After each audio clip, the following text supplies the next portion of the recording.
Arrautza, azenario eta kafea. Bazen behin, sukaldari baten alaba, etengabe kesatzen zena bere bizitzaz eta aurrera egitea zaila zitzaiona. Nekatuta zegoen borroka egiteaz eta ez zuen ezertarako gogorik.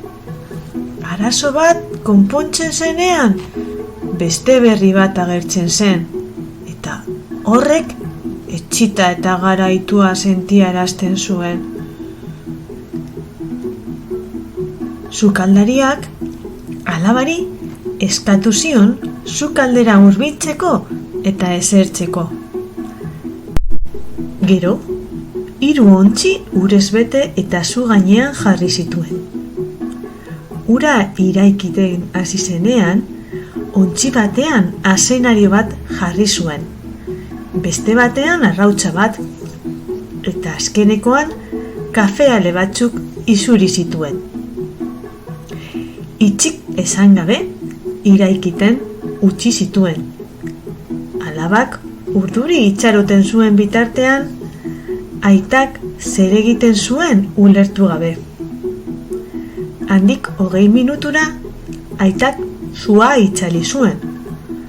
Azenarioak atera, eta katilu batean jarri zituen. Arrautzak atera, eta beste plater batean jarri zituen. Azkenean, kafea sartu zuen. Alabari begiratu eta esan zion: "Zer ikusten duzu?"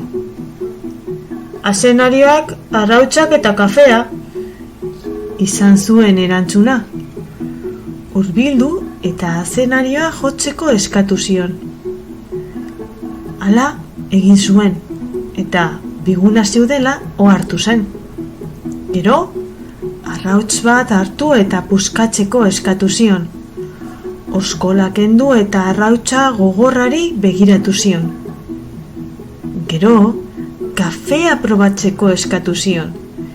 Irribarri egin zuen bere usain gozoaz gozatzen zuen bitartean.